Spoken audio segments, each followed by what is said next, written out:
ఈరోజు విశాఖపట్నం ప్రెస్ క్లబ్కు రావడానికి కారణం ప్రధానంగా 4 అంశాలు మీ ముందు ప్రస్తావించేదానికి రావడం జరిగింది. మొట్టమొదటిది విద్యా విధానం, రెండవది ఉక్కు ఫ్యాక్టరీ, మూడవది అమరావతి, నాలుగవది ఇందిరాగాంధీ.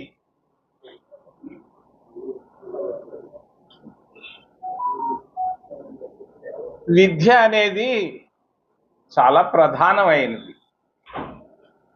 విద్యతోనే ఎన్నో సాధించవచ్చు. అందుకే కాంగ్రెస్ పార్టీ అధికారంలో ఉన్నప్పుడు, రాజీవ్ గాంధీ ప్రధానమంత్రిగా ఉన్నప్పుడు ప్రతి గ్రామంలో, ప్రతి హ్యామ్లెట్లో ప్రాథమిక పాఠశాలలు ప్రారంభించాం. కాంగ్రెస్ పార్టీ ఆంధ్రప్రదేశ్ రాష్ట్రంలోనే కాదు, భారతదేశంలో అన్ని ప్రాంతాల్లో. మరి ఆంధ్రప్రదేశ్ రాష్ట్రానికి వస్తే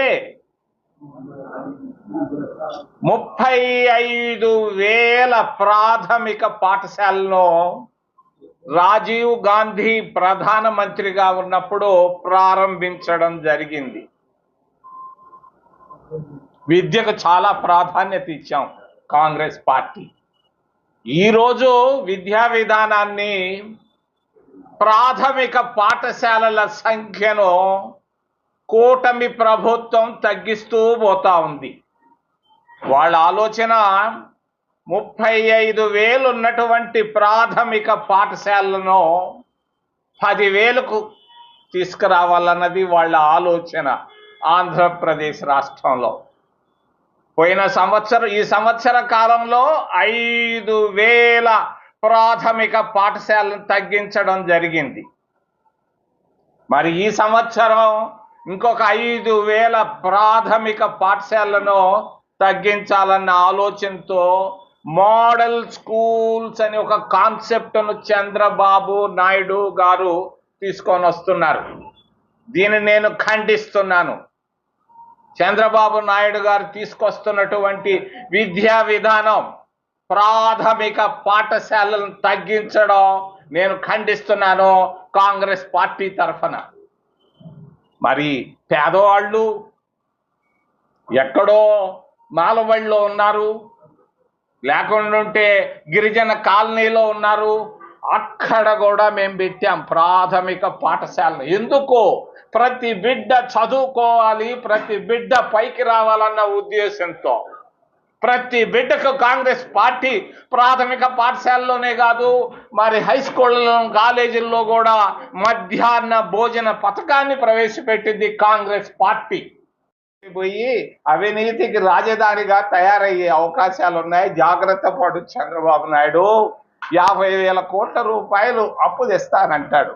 26 జిల్లాల్లో ఉన్నటువంటి వాళ్ళు ట్యాక్సులు పే చేస్తున్నారు కదా. నువ్వు తెచ్చేటువంటి డబ్బు ఒక్క గుంటూరు పైన పడదే, మొత్తం అన్ని జిల్లాల పైన పడుతుంది. ఏంది నువ్వు చేసేది?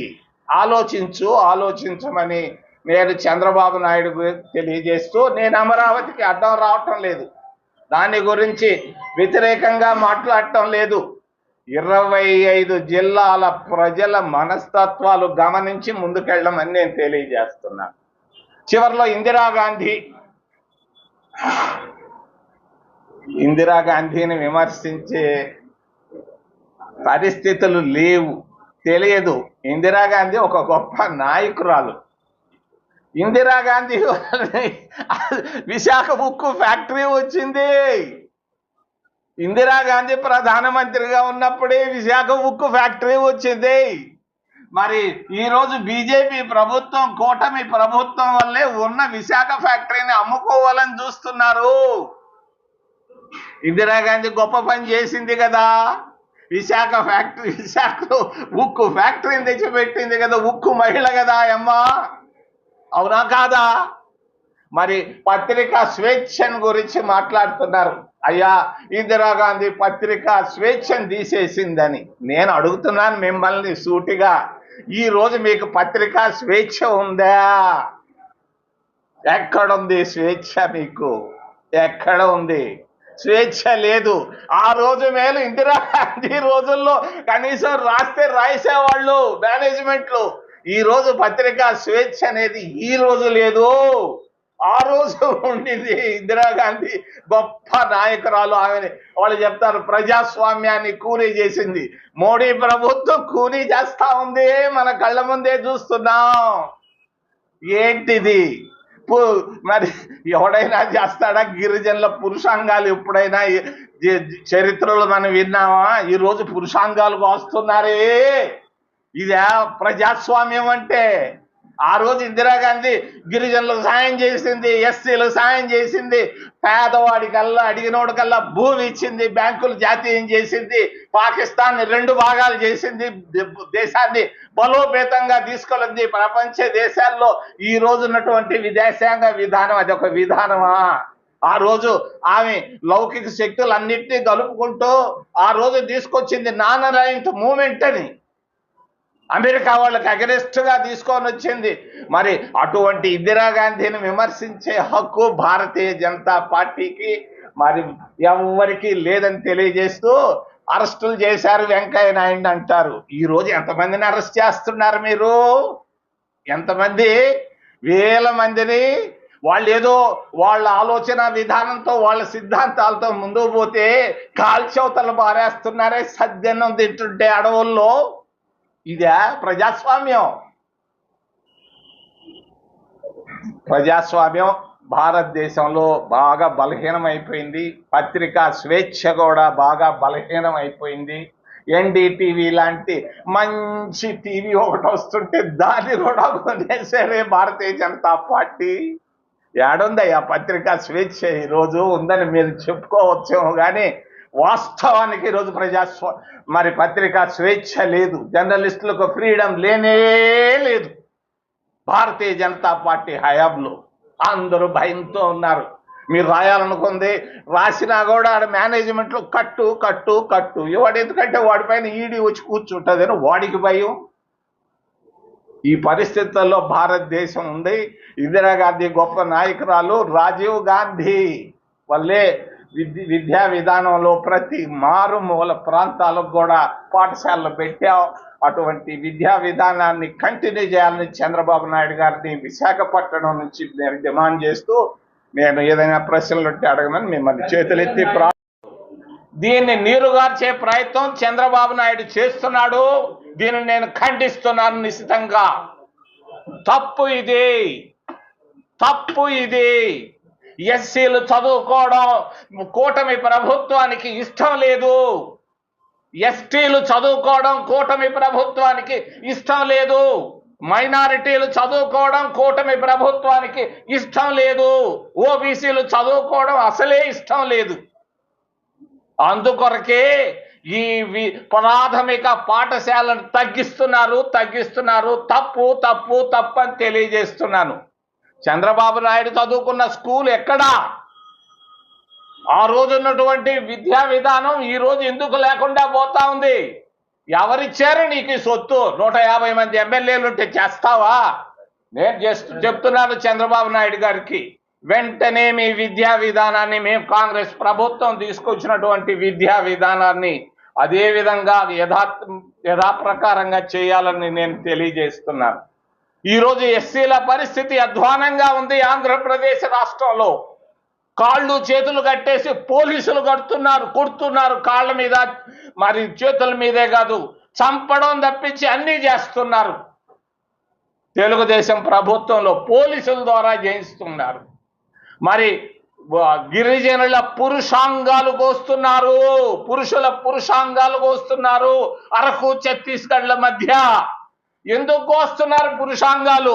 అక్కడున్నటువంటి ఖనిజ సంపదను కోటీశ్వర్లకు ఇచ్చేదాని కొరగా ఆడవాళ్ల ముందే మరి గిరిజనుల పురుషాంగాలు కోస్తున్నారు. తప్పు ఇది, తప్పు. ఒక ఓబీసీ మహిళ చంద్రబాబు నాయుడు కాన్స్టిట్యున్సీలో కుప్పంలో అప్పు చేసిందని చెట్టుకు కట్టేసి కొట్టారు ఒక మహిళను.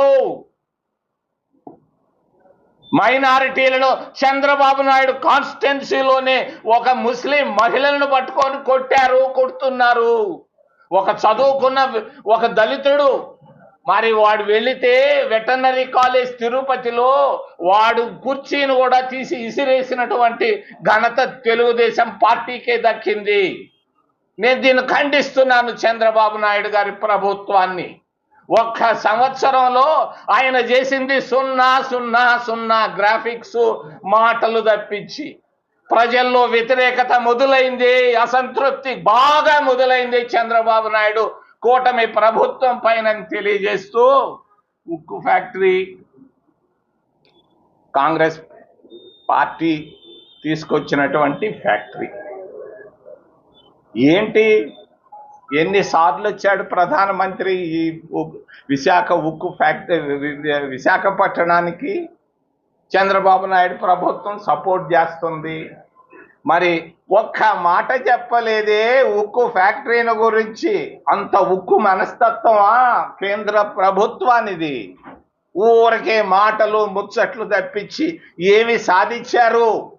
మొన్న వచ్చిపోయాడు ఆయన, మరి ఏదో చేసిపోయాడు, నేను దాని గురించి మాట్లాడటం లేదు. కానీ ఉక్కు ఫ్యాక్టరీని గురించి మాట్లాడకపోవడం చంద్రబాబు బలహీనతకు ఇది ఉదాహరణ అని తెలియజేస్తున్నా. ఈ చిన్న పని చేయలేవా విశాఖపట్నానికి? ఏమి నువ్వు సపోర్ట్ ఇస్తున్నావు కదా, ఆయన ఒక్క మాట చెప్పొచ్చు కదా, మేము దాంట్లో నుంచి మరి కేంద్ర క్యాబినెట్లో పెట్టి తీసేస్తాం ప్రైవేటీకరణని ఒక్క మాట చెప్పొచ్చు కదా, ఆ మాట కూడా చెప్పించలేవా?